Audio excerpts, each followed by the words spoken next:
Feliz tarde, mis queridos socios de aprendizaje. Bienvenidos a su Learning Talk de los días miércoles. Como siempre, desde el año 2015, aquí reportándonos. Qué maravilla, ¿verdad? Que poder decir eso. Estar 7 años haciéndolo de forma continuada. Por cierto, que por vez primera, la semana que viene no voy a estar en el aire porque no lo voy a grabar. Como saben, es siempre en vivo. Pero la semana que viene se casa mi hijo Alexander Daniel y es su matrimonio civil, así que por primera vez no vamos a estar, porque eso de estar transmitiendo desde una fiesta de boda, eso no está demasiado visto. Es una complejidad que no quiero vivir. El día de hoy hemos traído este tema maravilloso de la inteligencia compleja. ¿Y qué será lo complejo? ¿Qué, Es qué, verdad. qué cosas son complejas según ustedes? A ver, cuéntenme, ¿qué cosas son complejas? A ver, Germán, tú que vives en la complejidad. Cuéntanos, ¿qué es eso de qué es eso de complejidad? A ver, cuéntame. Explicar el bien y el mal es una complejidad. Ah, muy bien, excelente inicio. A ver, qué más es complejo, Jorge?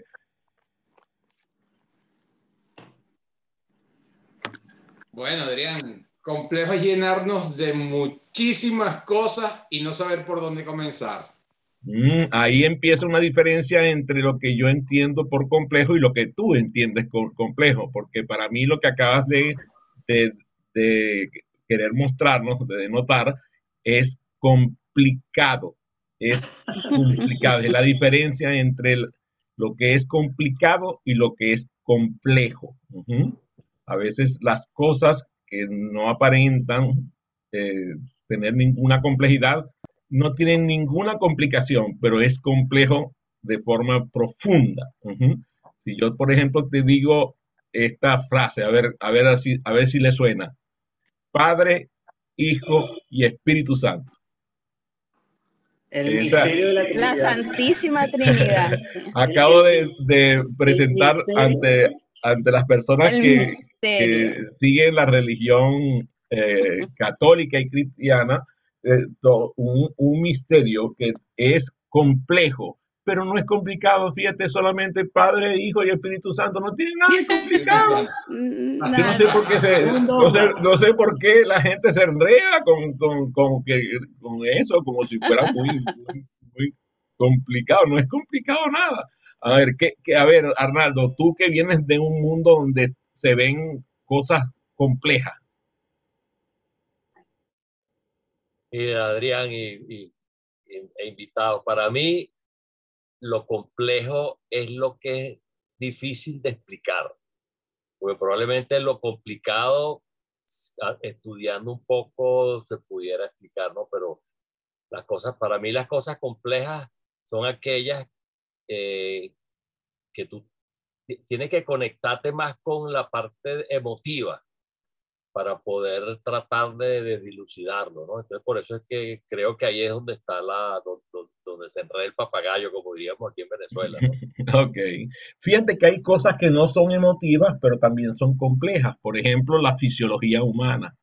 Cuando tú ves la complejidad de nuestro cerebro y ves esas 100.000 billones de neuronas, y además no solamente las 100.000 billones, sino que ahora han encontrado otras partículas que son todavía más pequeñas que las neuronas, que son muchísimo más numerosas, y está toda metida ahí en un espacio que tiene 1 milímetro de espesor. Entonces tú dices, un momentico, eso es complejo, ¿verdad? Y es un órgano extraordinario.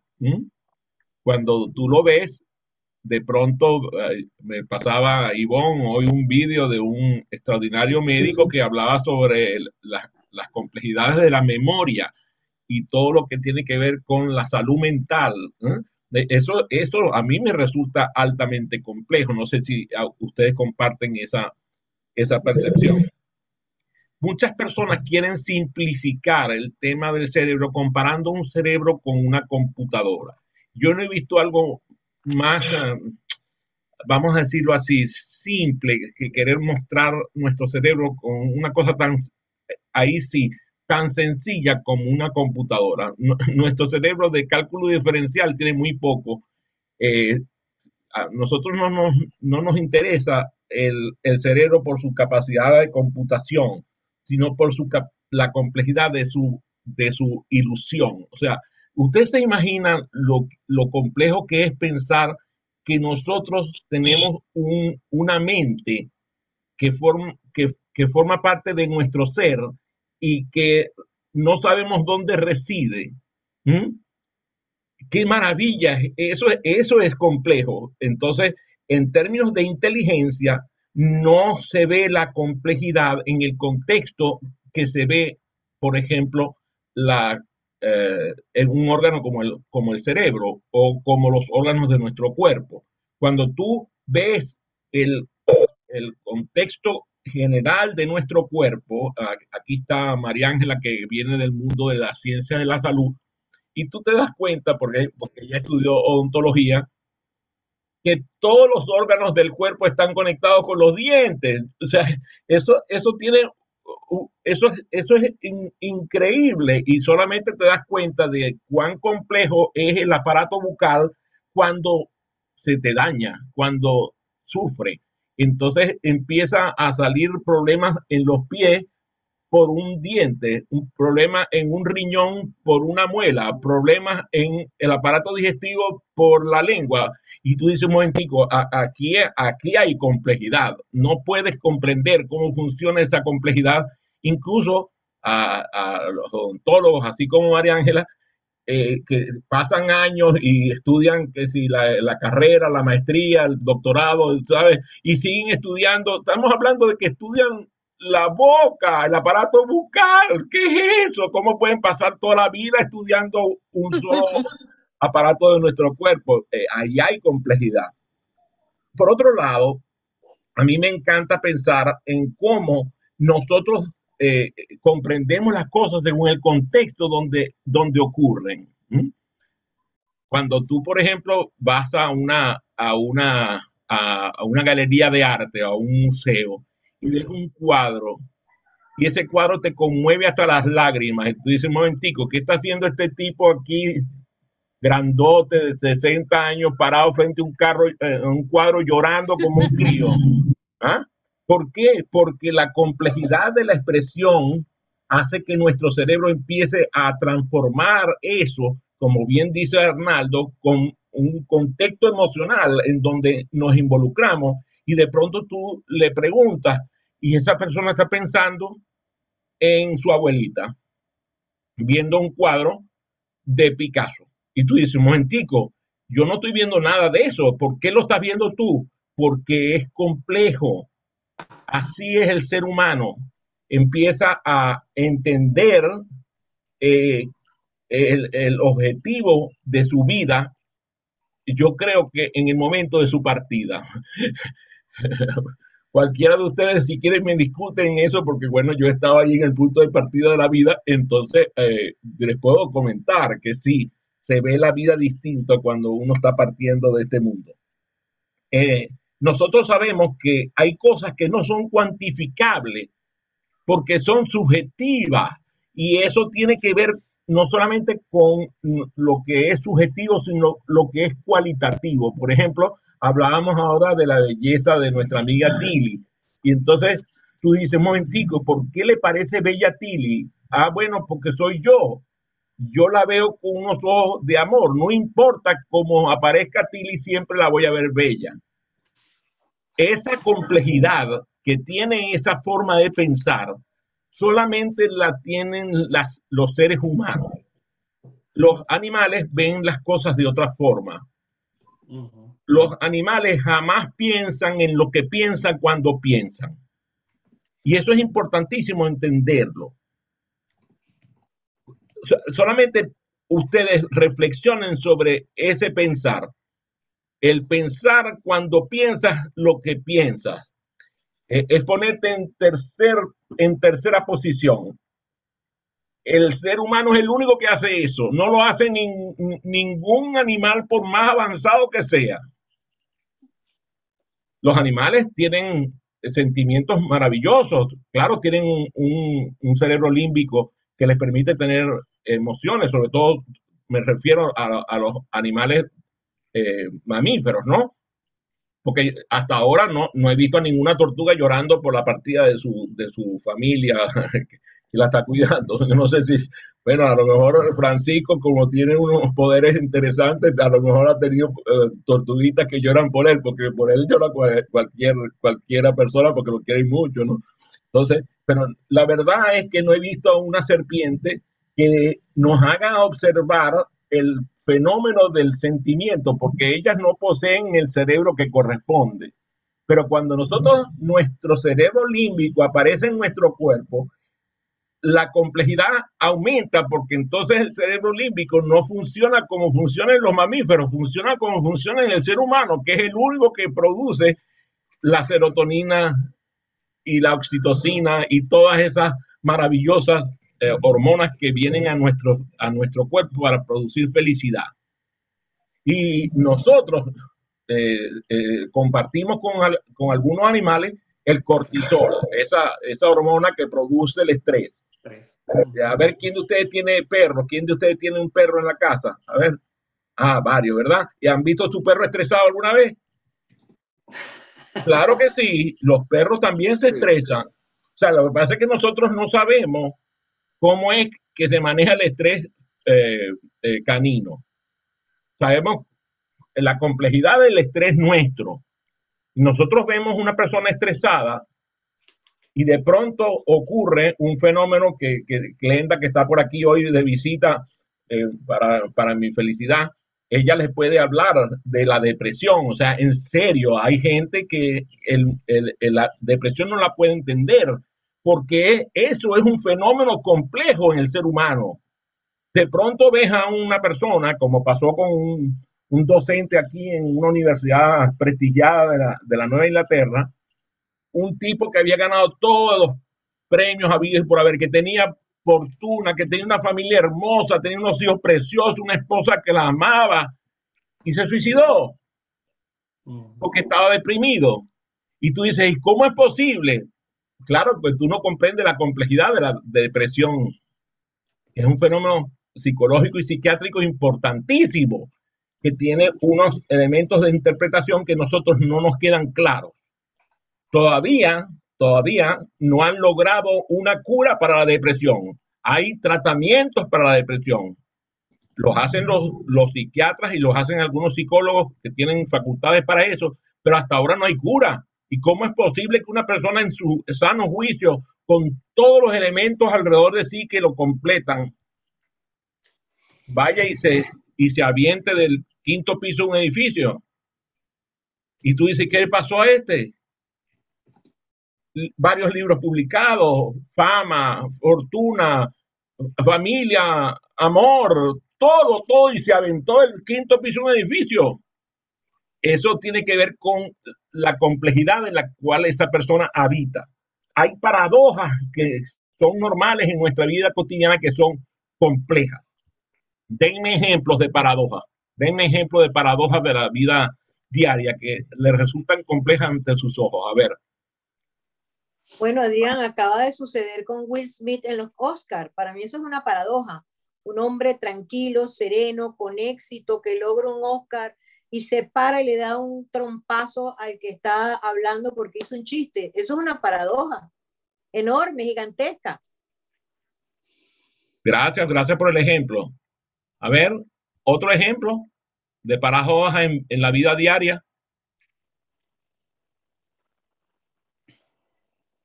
Vamos, aviéntense. Me voy a aventar a dar un trompazo a que me lo pregunte otra vez. A ver, adelante, Germán. Bueno, no es ahora tanto de la vida real porque esta persona ya murió, pero este actor que hacía... Robin Williams. O sea, es bien interesante porque el hombre realmente hacía unas películas espectaculares y se conectaba con esa situación y al final pues se suicida, ¿no? Muy bien, salgámonos del mundo de la ciencia de la conducta y vayamos a otras paradojas que vemos en la vida diaria. A ver, adelante, Hernando. Bueno, yo creo que la mayor paradoja es la situación de Venezuela, un país con todas las potencialidades y las características que esté como esté. O sea, cualquier persona que esté afuera no lo comprende. Y es una paradoja porque no debería ser así, pero es. Entonces tú dices, bueno, pero ¿qué pasó aquí? Eso le rompe el esquema a cualquier persona. Es lo que me parece a mí. Gracias, Arnaldo. Una más, una más. La distribución de alimentos a nivel mundial, eso para mí es una paradoja. ¿Cómo es Sí. posible que las personas mueran por falta de alimentos cuando hay otros países como se desperdicia la comida, digamos, de manera inmensa, como en este caso? Nada más piensa lo siguiente, si se colocaran en camiones, en lo que llaman allá en México las trocas, los trailers, ¿verdad? Le dicen los trailers también. Nosotros lo llamamos en Venezuela las gandolas. ¿Eh? Si pusiéramos en gandolas, en trailers, la comida que se bota en perfecto estado, o sea, sin tocar, en la ciudad de Nueva York se pondrían 27,000 camiones unos al lado del otro. Solamente de un día, lo que se vota en la ciudad de Nueva York. Eso es una paradoja. A ver, Ivonne. No, la otra paradoja es lo que estamos viviendo con la guerra de Ucrania y Rusia. Algo realmente insensato que por poder, no sé, de Rusia y tanta destrucción y tanta muerte, ¿no? Y sobre todo, no solamente eso, sino el poner en peligro la paz del planeta. Muy bien. Para sacarnos de la mente pensamientos de ese tipo, me acordé ahorita de mi tía Isabelita. Mi tía Isabelita estaba en el entierro de su madre, mi tía abuela Rosarito, y ella se levanta y va hacia adelante caminando con los brazos abiertos, y una señora y la agarra y la abraza y la consuela y le dice un momentico que yo voy a cerrar la ventana que está detrás. O sea, fíjate qué interesante, ¿ves? Es una paradoja, o sea, ¿cómo es posible que una persona entienda que lo que quiere es un abrazo cuando lo que va es a cerrar una ventana que está detrás de ella? Parece bueno, te puedes imaginar, soltó la carcajada a la gente que estaba dentro de la funeraria, era insólito. ¿Y cómo es posible que la gente se riera en el entierro de mi tía Rosarito, que era una persona que a todo el mundo le dolía? Pero esa conducta paradójica ocurre por los fenómenos que ustedes conocen de la emocionalidad de los seres humanos. ¿Okay? Claro. Otro ejemplo clásico es la paradoja del prisionero, la paradoja de cuando hay prisioneros y no se ponen de acuerdo para salir todos en libertad. Y bueno, se ha probado típicamente que no hay, que es una paradoja, efectivamente. O sea, ¿cómo explicar que 4 seres humanos no se puedan poner de acuerdo en algo como es su misma libertad? Imagínate qué paradoja más importante, ¿no? Y que ha sido objeto de estudio justamente el dilema del prisionero, ¿no? Así es, me hiciste recordar precisamente un caso real de aquí de los Estados Unidos, donde en una facultad de psicología, un docente colocó una prueba en donde los estudiantes tenían que aumentar la carga eléctrica para un estudiante que supuestamente estaba en el otro lado, y con base en la audición de sus gritos, seguirlo aumentando hasta que quisieran, y todos mataron a sus compañeros. Eso fue un estudio muy feo. Por cierto, al docente lo expulsaron y hubo un gran problema en la universidad, pero es interesante ver cómo personas normales son capaces de asesinar a sus compañeros en un ejercicio como este. Muy bien. Entonces, la ciencia intenta todo el tiempo presentar las paradojas como normales. O sea, la ciencia busca que las ciencias complejas, presentar las paradojas como normales para resolverlos. O sea, la mayoría de las veces, si nosotros no afrontamos las paradojas porque son complejas, entonces las ciencias no existirían. Voy a mostrarles ese fenómeno. Ustedes saben lo que debió pasar por la mente de las personas que empezaron a pensar que la Tierra era redonda. Ujú. O sea, tener que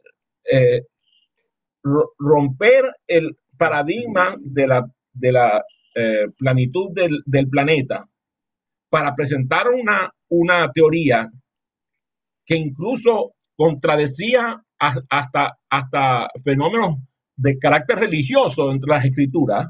Ujú. Entonces, por eso es que la ciencia avanza, porque las nuevas ciencias de la complejidad dejan claro que el objetivo es alejarse de la certeza. La inteligencia compleja nos permite alejarnos de la certeza. Una de las frases que a mí me encanta usar, algunos me la han escuchado decir varias veces, es eso que hasta hoy tengo por cierto. Esa declaración hace que nosotros vayamos a la periferia de lo que nosotros estamos estudiando. Yo le decía, creo que Ernesto en estos días le dice, vete a la periferia, vete a la periferia. ¿Qué significa eso de irse a la... fue a Germán, que se fuera a la periferia. Normalmente nosotros tenemos trascendencia de lo que hacemos profesionalmente cuando nos vamos a la periferia. Yo lo he visto con Melissa, lo he visto con Teresa, lo he visto con Tilly, lo he visto con Ivonne, con el mismo Francisco. ¿Ah? Cada vez que ellos se sienten impulsados a irse a la periferia, en aquel lugar donde sienten, yo le decía ayer a Germán, le decía, es igualito que si tú vas en un BMW de esa clase 6, paseando así por una carretera al lado de un desfiladero de esos que termina en un abismo, ¿verdad? ¿Cuántos de ustedes han hecho un recorrido así en una carretera, yendo en una carretera donde del lado derecho hay un abismo? ¿Quién lo ha hecho? ¿Quién se ha sentido feliz de estar haciendo un recorrido así? ¿Verdad? Y entonces tú dices, y además vas a 50, 60 millas por hora, y tú dices, ¿cómo es posible que yo vaya por aquí tan tranquilo? La verdad es que la adrenalina hace que tú disfrutes aquel paisaje. Lo que tienes que tener es el control precisamente para, en Europa pasa eso, porque como en Europa los límites de velocidad son un poco distintos, la gente agarra esos carros de alta potencia y se meten en esos caminos. Ahí está Arnaldo, que no me deje mentir, cuando ya fue para allá, para Italia, esos italianos andan con aquellos carros a 180, 200 kilómetros por hora, y tú dices, Dios mío, es una sensación maravillosa. Cuando tú te acercas a los abismos, allí donde empiezas a trasladar toda tu fuerza para salir de la estructura donde tú estás contenido. Y como la estructura modela la conducta, nosotros tenemos que romper la estructura para encontrar una conducta distinta. Cuando cada uno de ustedes, el caso de Tilly, que fue para allá, para Caracas, a estudiar conmigo, en el caso de Glenda, que también tomó un programa conmigo y después otro por ahí, cada vez que ese desafío se ponía frente a ella, tú sabes, Glenda llegó a odiarme profundamente en algún momento de nuestra interacción, porque ¿cómo era posible que aquello estuviera sucediendo? Tilly no, porque Tilly me ama siempre, pero en el caso de Tilly también él se sentía desafiada, se iba a la habitación y pensaba, ¿cómo es posible que yo esté haciendo todas estas cosas que estoy haciendo aquí? Cada vez que tú eres desafiado, ¿verdad, Jorge? Cada vez que eres desafiado es cuando llegas al punto de quiebre en donde rompes la estructura y la estructura modela tu nueva conducta. Si tú quieres que tu hacer cambie, la estructura donde tú estás contenido tiene que cambiar. La estructura física, la estructura mental, la estructura en todas sus expresiones, la estructura emocional también. O sea, esa trilogía del lenguaje, emocionalidad y corporalidad tiene que cambiar. O sea, tiene que cambiar la estructura de tu lenguaje, tiene que cambiar la estructura de tu emoción, tiene que cambiar la estructura de tu cuerpo.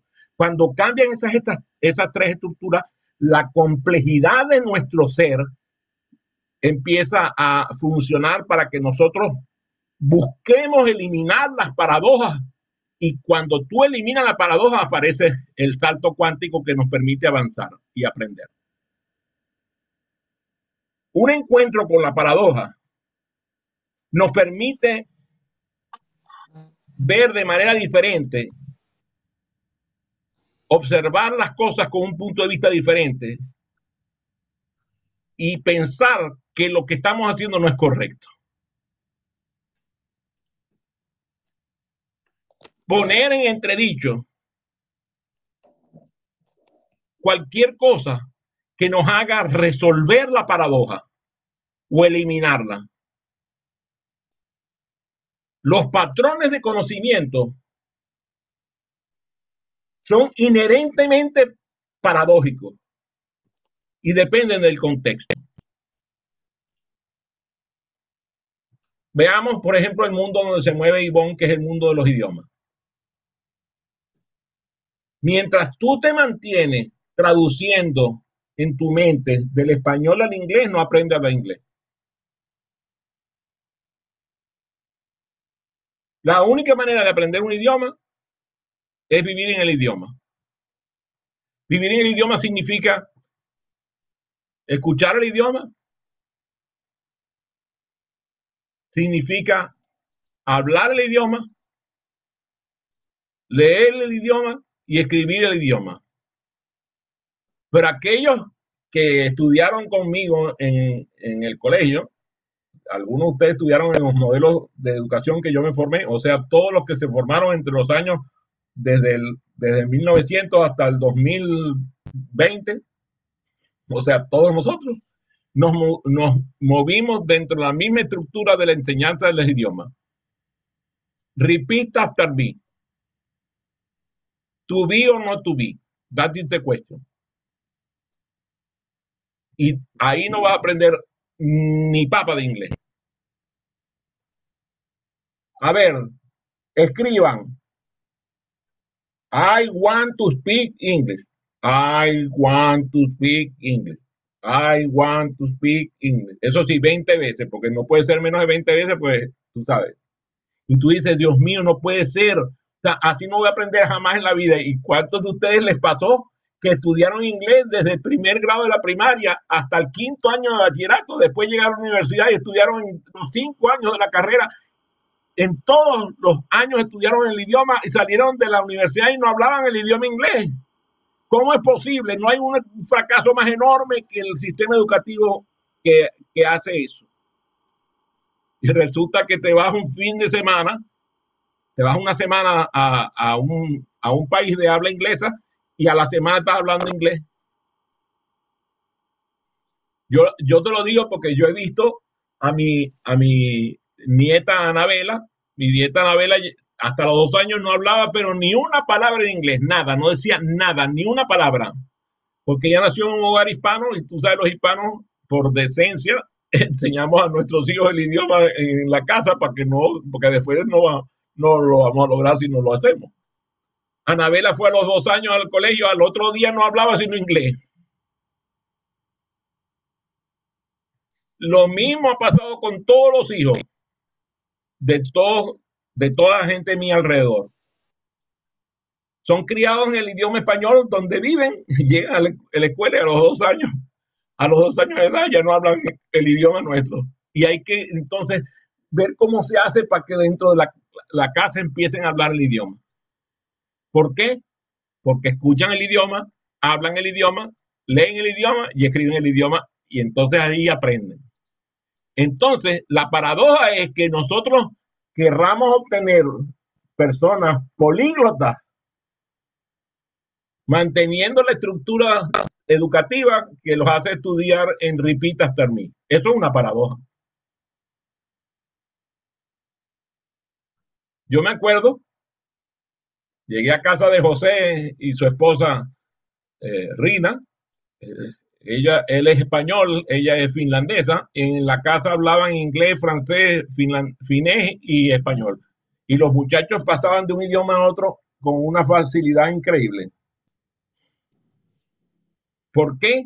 Porque Suzuki dice que si a un niño se le expone a los 2.800 idiomas que existen sobre la Tierra, va a aprender 2.800 idiomas.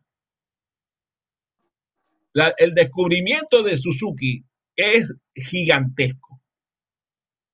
Suzuki demostró Óyeme esta teoría, que los niños que nacen en China hablan chino y la gente se burló de él porque él dijo eso. Los niños que nacen en China hablan chino, los niños que nacen en España hablan español. O sea, él afirmó eso como una teoría importante científica y la gente se burló de él hasta que extrapoló ese mismo modelo de pensamiento a la música y creó el método Suzuki de aprendizaje de música. Y los que han estudiado el método Suzuki saben que con el método Suzuki se aprende cualquier instrumento. El que habla guitarra desde niño toca guitarra. El que habla piano desde niño toca piano. Es exactamente lo mismo. El mismo modelo de pensamiento que se utilizaba para el pensamiento de los idiomas es para la música.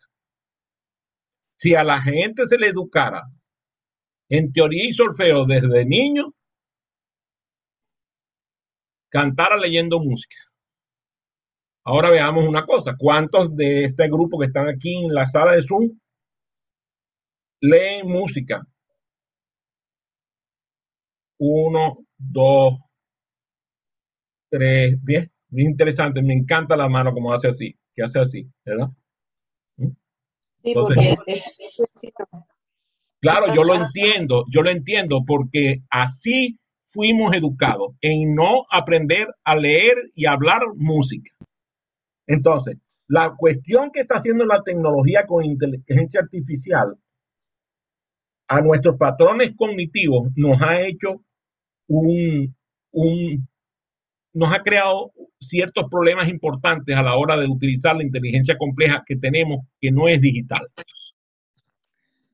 Nos hemos querido adaptar a las nuevas herramientas digitales con el mismo patrón neuronal con el cual aprendimos a trabajar en el mundo analógico. Es como querer aprender a hablar francés con la gramática inglesa. O peor todavía, como lo puso esta mañana mi esposa. Es como querer hablar chino con la gramática española.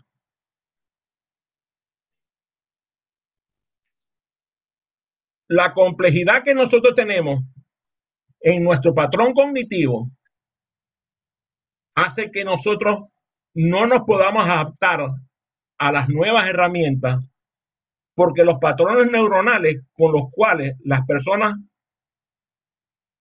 aprenden hoy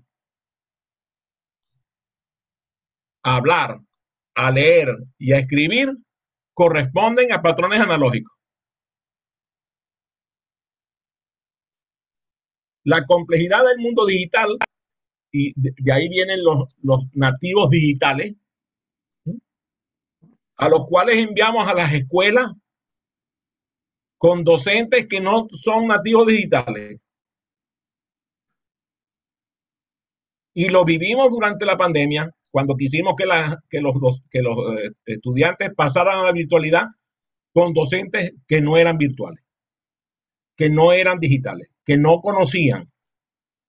Y entonces allí surgieron las pesadillas, tanto por parte de los docentes como por parte de los padres y representantes, que eran unos analfabetas digitales. Y entonces los muchachos que en la escuela se disfrazaban para lucir como estudiantes normales frente a sus docentes, para engañarlos porque ellos estaban creyendo que los estaban educando, los mandaron a su casa. Ahí se reveló la verdad. Y entonces los niños empezaron a aburrirse hasta el hartazgo.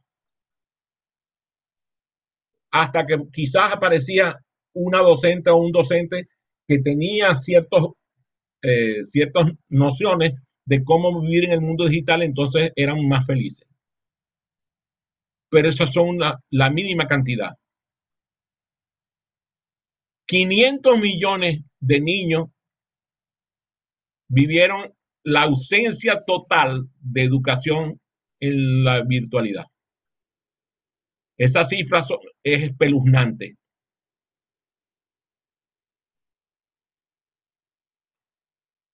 Las herramientas digitales y los códigos que se manejan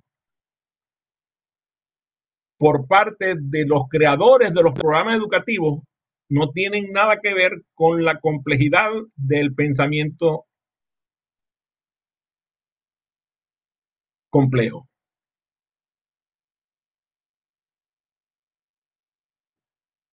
Todavía estamos resolviendo problemas inútiles con materia cuya complejidad es inexistente. Porque cuando un problema no es problema, entonces no es problema.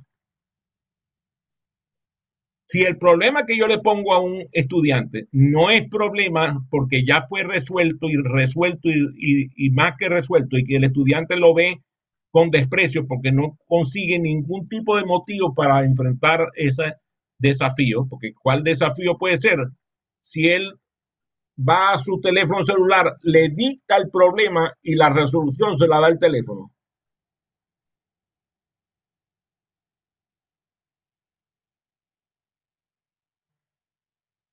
Ahora, si tú le pides al mismo estudiante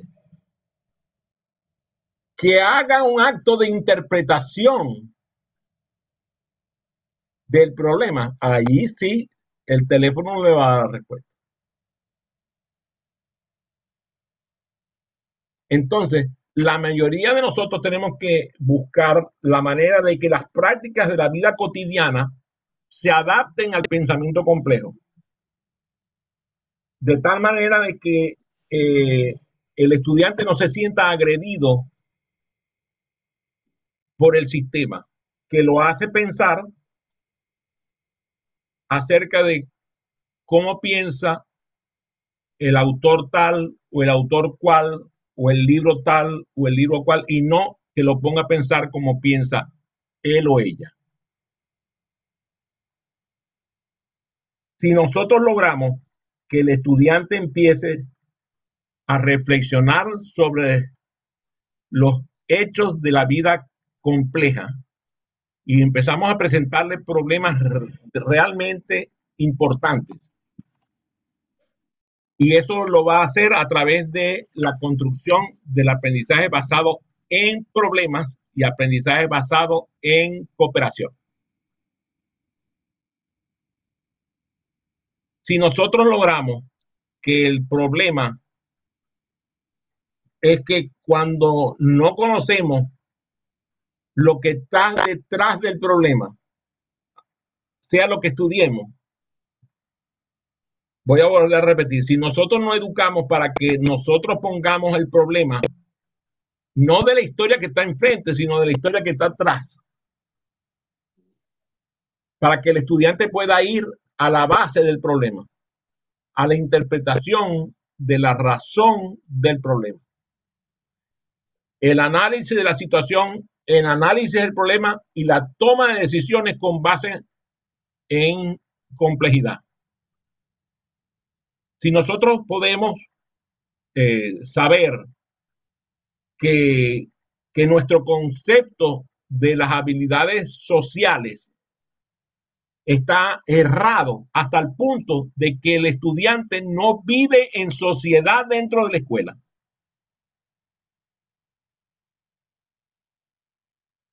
Si el estudiante no experimenta la sociedad dentro de la escuela y se aísla, porque además le dicen no se mueva, no respire, calladito ahí, sentadito ahí, ni se mueva, y llega a pasar desde el primer grado de la primaria hasta el último año de la universidad calladito y sentadito. Entonces después llega a la empresa donde trabaja Jorge y le dicen, vaya a una presentación, y dice, yo no sé hablar en público, le tengo pánico. ¿Cómo va a hacer eso? Claro, pues si lo mandaron a callar durante toda la vida escolar, ¿de dónde va a haber hablado? Entonces, claro, aquellos muchachos que son parlanchines, que son, tú sabes, que hablan hasta por o así léase como Ivonne, como Melissa, ¿verdad? Esas triunfan porque, claro, si nunca se callaron. María Ángela, ¿cómo hacías tú para callar a María Ángela? No había forma. Si nosotros no logramos que el estudiante tenga que llegar a acuerdos con sus compañeros de clase, ¿cómo no vamos a estar preocupados porque alguien se paró en la entrega de los Óscar y le dio un golpe a otra persona porque interpretó lo que había dicho como un insulto y la mejor solución que consiguió fue pararse y dar un jetazo?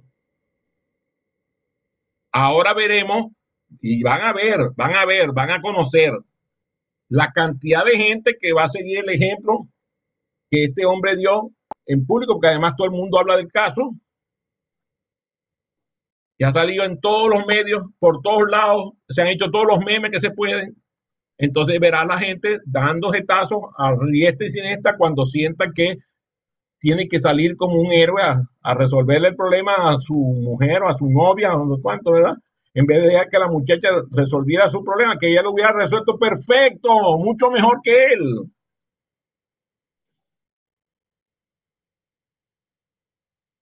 La gente no sabe lo que pasó, no sabe, están interpretando el fenómeno sin conocer los detalles del fenómeno.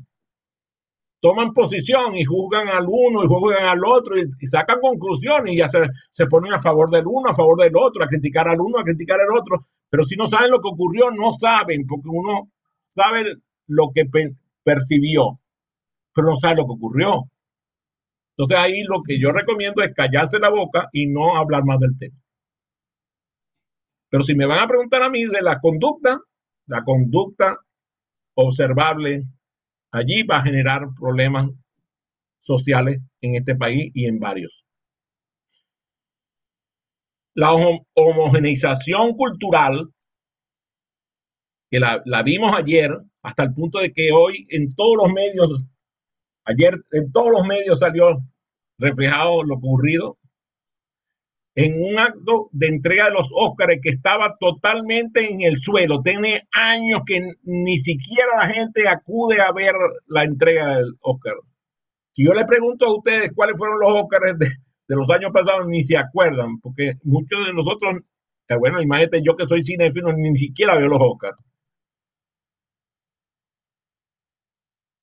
Pero lo mismo, la homogeneización cultural, hasta el punto de que yo voy aquí, sobre todo aquí en los Estados Unidos, porque cuando vamos allá a México la cosa es distinta, cuando vamos a Colombia la cosa es distinta, en algunas partes, porque en algunas cosas, Bogotá y Medellín y todas esas ciudades, parecía que estuvieran sacando copias de los moles de aquí de los Estados Unidos, ¿eh? Y vamos a los centros comerciales, exactamente las mismas tiendas en Bogotá, en Medellín, en Lima, en Caracas, en México, en Guadalajara, en todos lados. No hay forma de que tú llegues a un centro comercial y tú digas, ay, qué original, qué maravilla. No, no, no, estoy igualito, homogeneizado. La homogeneización cultural en términos de moda, en términos de comida, en términos de música, en términos de servicio, hacen que los usuarios se hayan convertido en una especie de masa amorfa. Básicamente todos iguales.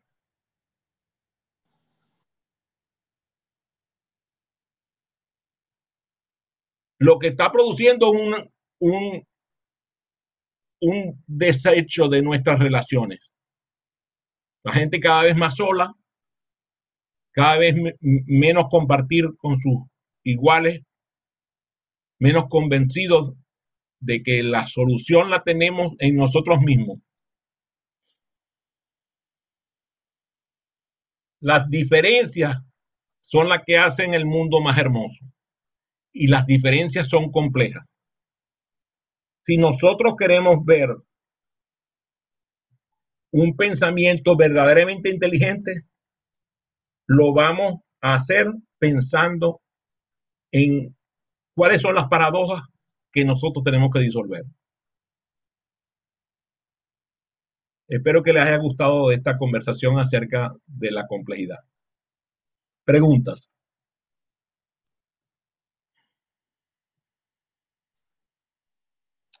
Oye, yo.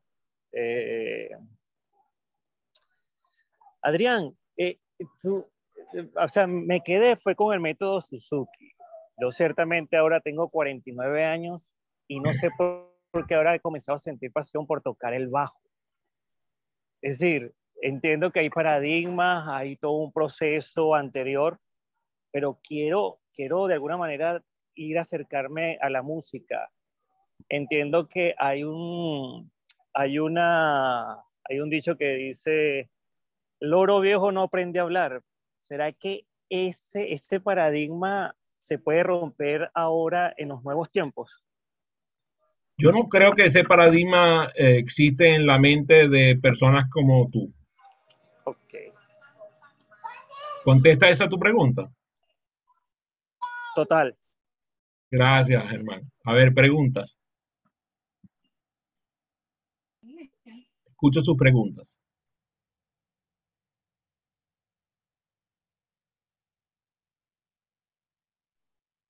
Adelante, vamos. Coten, a mí me inquieta mucho el tema de la educación de mi hija, que bien sabes que tiene 11 años, y me encantaría que pudieras hablar de cómo introducir o cómo promover ese pensamiento complejo, esa mirada desde la complejidad en una mente tan de una niña, ¿no? ¿Cómo se puede comenzar a hacer eso, a educarnos para ver el mundo con la complejidad que implica? ¿Cómo puedes decirle a este público cómo llamo yo a tu hija? Alienígena. Y ya aprendió. ese nombre se lo doy precisamente porque ella es predecible e impredecible a la vez. Ajá. Ella es conocible e inconocible a la vez. Ella es muchas cosas y no son las muchas cosas al mismo tiempo. A veces escucha, a veces no escucha, a veces observa, a veces no observa. A veces tiene un patrón cognitivo y a veces es disruptiva. Sí. Lo bueno es que para ti levantarte todos los días al lado de tu hija es una sorpresa. Mientras eso se mantenga así, mientras menos predecible sea ella para ti, mejor vas a estar conociendo que tú estás haciendo tu labor de madre como parte de su educación. El día que tú predigas a tu hija está convirtiéndose en una adulta adulterada. Arnaldo. Gracias. Mira, Adrián, María Ángela me activó un punto que me conectó con una expresión de Rafael Echeverría, que tú conoces también. Él dice que una de las funciones de nosotros es influir en la sociedad para cambiarla desde adentro, ¿no? Entonces, eso me produce, la palabra real es angustia, porque lo que tú dices y expresas, y esta clase de verdad que te lo agradezco porque es muy valiosa para mí, pero la angustia que me crea es cómo puedo hacer, siendo un ciudadano normal, actuar sobre unas políticas de Estado, por ejemplo, que cambien el sistema educativo, que todos sabemos, y tú muy bien lo explicas, más tú eres precursor de todo esto, pero es que lo veo como muy sectorizado. O sea, si yo tuve el privilegio de estar en contacto contigo, ya estoy conectado con una filosofía y una tendencia, pero lo veo que el mundo homogeneizado, como dices tú, es un alto porcentaje, es masa crítica. Entonces, la pregunta así con la expresión del libro, ¿y eso cómo se come? ¿Cómo podemos hacer? Yo no tengo respuesta. Yo sé que tú a lo mejor me vas a decir qué opinarías tú, pero... No, estás queriendo predecirme y no me busques predecir, pues no me vas a predecir. Fíjate. Bueno, está bien. Hay, Bueno, pero te agradezco. hay un círculo, ayudar en eso. Hay un círculo externo sobre el cual nosotros no tenemos control. Totalmente incontrolado. Eso es lo más del mundo. Lo más del mundo es lo que nosotros no controlamos. Tenemos un pequeño círculo que es nuestro círculo de influencia. Círculo de influencia, por ejemplo, tengo yo ahorita con ustedes y con algunas personas que me están escuchando por las redes y los que escucharán esta grabación. Un pequeño círculo de influencia. Pero lo que sí tengo es control absoluto sobre lo que yo hago con lo que yo pienso. No controlo lo que pienso, pero sí lo que hago con lo que pienso. Entonces, yo no me preocupo por aquello que no puedo controlar. Busco influir en la mayor cantidad de personas posible. O sea, mírame, yo tengo así de gente en las cuales influyo. O sea, 10. No más de eso. Y luego, lo que yo pienso y lo que hago con lo que pienso, allí es donde tengo control. Fíjate, cuando nosotros empezamos a ver el punto de vista del otro que piensa de forma diferente y juzgamos que el punto de vista del otro que piensa diferente no es correcto, ahí es donde empezamos a equivocar.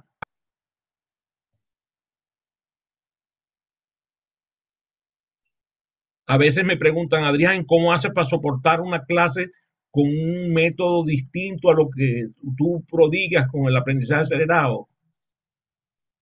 Es que tiene que ver con el no pensar que lo que yo estoy haciendo es lo correcto. Yo hago la cosa que yo pienso que va a funcionar, pero yo no puedo juzgar a otros que no usan el método de aprendizaje acelerado o el método Montessori o el método Waldorf o los métodos de avanzada. Cuando tú empiezas a entender que observar de manera diferente los diferentes puntos de vista, lo que hace es que tú pienses que los demás están incorrectos. Ahí entonces empezaste a tener equivocaciones importantes. No busques cambiar a la humanidad. Eso lo leyó una vez un pastor que dejó una carta en su lápida. Quise cambiar al mundo y cuando era joven. Me casé y quise entonces cambiar a mi familia. Tuve hijos y quise cambiar a mi comunidad. Me hice viejo y quise cambiar al mundo. Y ahora que me estoy muriendo, dije, ¿para qué perdí todo el tiempo? Hubiera ocupado de cambiar yo mismo y hubiera sido mejor. Glenda. No, atando mucho a lo que compartía la compañera hace rato, María Ángela, y mucho de lo que te decía Arnaldo, es el rango de influencia que nosotros podemos tener con nuestros hijos, ¿no? Sí, y mucho más esta generación. Yo tengo una hija adolescente que acaba de cumplir 17 años y se acaba de ir a vivir a España. Y yo siento que el no haberle hecho la vida totalmente fácil fue maravilloso para ella. O sea, eso le ha permitido estar ahorita en Madrid con 17 años, trabajando en un sitio en donde estaba, en los 2 primeros días estaba aterrada y el primer día de la entrevista la dejaron. Y no se podían creer que era una niña de otro país con solamente el bachillerato. ¿Y por qué tiene que ver eso? Bueno, porque no le hice la vida tan fácil. Sin sufrir, ojo, ¿no? Sin quitándote esa creencia de que sangre con, ¿cómo se llama? Educación con sangre entra. No, nada de eso, no. Pero el no hacerle la vida tan fácil a un hijo, sino, o sea, en que tenga situaciones en las cuales él tenga que poner a prueba sus capacidades, obviamente hace que un niño desarrolle competencias que luego las va a poner en todos los rangos de su vida. Y me hizo recordar un meme que leí por allí, donde decía, mi mamá me dice ahorita, hija, no te angusties si no eres la mejor del trabajo, si no te ascendieron. Y cuando yo estaba en la escuela me decía que si no sacaba 20 era mediocre. O sea, es una incongruencia, o sea, y me hizo recordar mucho a mí, que el cuadro de honor y la cosa y el 20, ¿sabes? Y te hacen pensar que si no sacas 20 no eres nadie.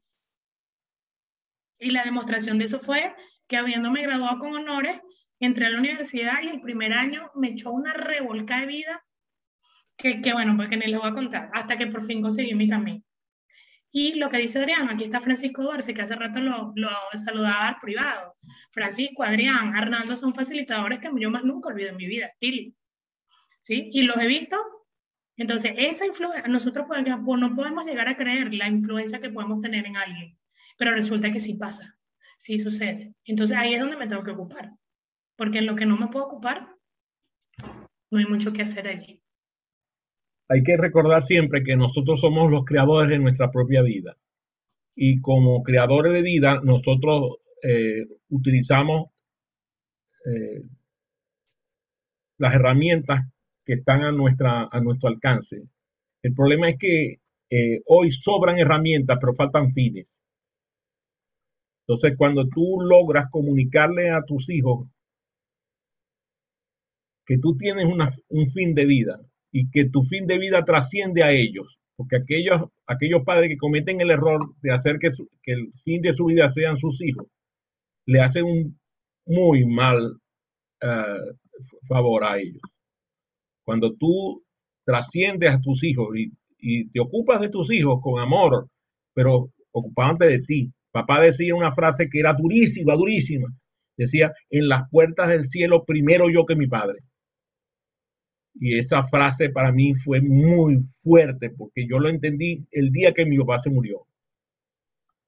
Yo entendí que mi papá había sido un hombre probo, que había sido un hombre maravilloso y que si él estaba ahí era para que me sirviera de referencia para que yo tuviera una vida que pudiera de alguna manera estimularlo como ser humano. Entonces yo siento que ahí está nuestro trabajo, hacer el mejor ejemplo que podamos ser. Mire, yo no creo que exista una persona que haya cometido más errores que yo, en serio, pana, de verdad a veces me angustio de pensar en la cantidad de errores, pero lo bueno es las pocas veces que he repetido el mismo error. Eso sí, soy creativo, te lo digo. Jorge. Adrián, escuchando a los compañeros y ahora a ti, bueno, me genera mucho feedback de reflexiones, como aquella oportunidad cuando tú me dijiste una frase sabia que dijiste, Jorge, yo te he entregado todos los recursos para que tú puedas salir adelante. Hace ya bastantes años. Y en función de lo que han conversado, el tema de la influencia y de ciertos patrones lingüísticos, y aquí hago connotación a mi área profesional, que es la PNL hoy en día, parte de donde tenemos que influenciar nosotros en nosotros mismos primero, para que nuestro entorno, nuestro mundo exterior pueda seguirnos y cambiar. Si nos colocamos en ese patrón lingüístico, como decía Arnaldo parte de su patrón lingüístico era me causa angustia. Si entramos en ese patrón lingüístico de angustia, yo me voy a afectar y me puedo deteriorar tanto mental como físicamente. Y de hecho, aquí traigo a connotación lo que yo viví ahora en diciembre. Por diferentes situaciones, yo me autoflagelé de cierta manera y le di la bienvenida al COVID de una manera que casi me mata. Y en cuestión de 24 horas, tuve una reflexión, colgué un Reels en Instagram cuando no había hecho un Reels en todo el tiempo que tiene Instagram. Y ese Reels trajo muchísimas reflexiones, muchísima información de personas que no conozco. Y yo decía, ¿qué estoy haciendo con mi vida? Entonces, si yo quiero influir en los demás, tengo que influir primero en la mía. Entonces, para mí eso, tú comentabas lo de la paradoja, para mí fue una paradoja el haberme autoflagelado y después, en cuestión de menos de 24 horas, darme cuenta de que yo estaba generando un proceso reflexivo en mí que estaba generando reflexión hacia afuera. porque los comentarios a donde llegaron esas reflexiones de ese Reels, que llegó a casi 20.000 personas, solamente leí un comentario negativo de una persona que escribió que yo era un loco, que estaba de psicólogo por haber dicho que para mí era maravilloso haber recibido el COVID. Lo que pasa es que no entendió toda la percepción de lo que yo quería mostrar. Entonces, cuando tú hablas de eso de las inteligencias complejas, yo pienso que la complejidad va desde mucho más adentro de nosotros y que lo hacemos complicado después, y es lo que no nos permite entender la complejidad de muchas situaciones que vivimos en la vida. Así que de verdad, gracias por este lindo compartir, Adrián. Gracias, Jorge. Adelante, Francisco, cierro contigo. Sí, Adrián, comentabas que una de las formas de la inteligencia compleja es alejarse de las certezas, ¿no? E irse a eso que se llama las periferias. Te preguntaría, con base en tu experiencia a nivel del aprendizaje virtual, ¿cuáles serían algunas formas disruptivas para justamente acercarse a esas periferias entre el aprendizaje a nivel virtual? ¿Qué sería un ejemplo de de alcanzar ese alejamiento de las certezas en la educación virtual? Fíjate que a mí me ha tocado manejar en la virtualidad hasta 56.000 personas a la vez, repartidos en diferentes ciudades, diferentes lugares, y yo pensaba que eso era imposible, que no se podía manejar una sesión con 56.000 personas. Y he tenido sesiones contigo uno a uno. Entonces, el pensar que las cosas son de una forma determinada, yo creo que allí está la paradoja. Hay que capturar los elementos paradójicos que tiene la virtualidad. Tu amigo Eduardo Martí señala que a él le gusta más ahora formar a la gente virtualmente que formarla presencialmente. Pareciera paradójico, ¿verdad? Una persona tan amorosa, tan cariñosa, que tiene tanta gente cercana, que lo quiere tanto. Y fíjate qué interesante, mira qué declaración. En el caso mío, la verdad, yo todavía no tengo posición en ese sentido, porque lo que a mí me gusta es educar. Y lo tengo que hacer con avioncitos, lo voy a hacer. O sea, si tengo que lanzar avioncitos de papel para que lleguen a algún destino, lo voy a hacer. Todo depende del contexto donde nosotros nos movemos. Hay elementos de la virtualidad que son apetecibles, otros que no son deseables. La falta de cuidado personal, por ejemplo, que muchos de nosotros cometemos el error de tener con la virtualidad hasta el punto de trabajar jornadas prolongadas sin la interrupción que nosotros mismos prometemos, que cada 90 minutos es un alto total, que cada 20 minutos es una actividad cerebrocorporal. Y fíjate, aquí tenemos una hora, no hemos hecho ninguna actividad cerebrocorporal. Porque nuestra mente muchas veces nos juega malas pasadas. Entonces nosotros tenemos que estarnos observando todo el tiempo y comprender y capturar los elementos paradójicos de la vida virtual para ir a atenderlos y resolverlos sin digamos, sin estarse flagelando, sin estarse haciendo el harakiri porque cometí un error.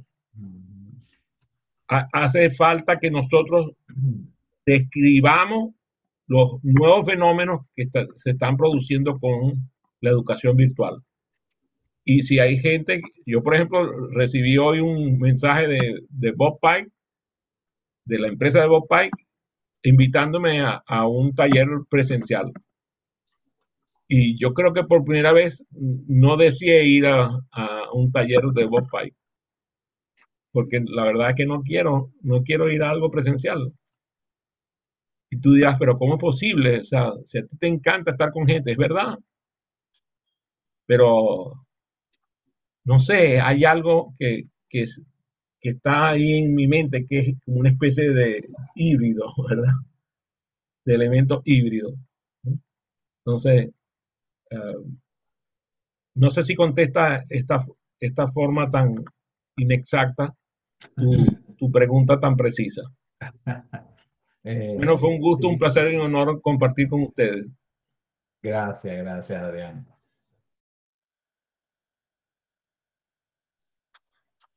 Muchas gracias, en serio.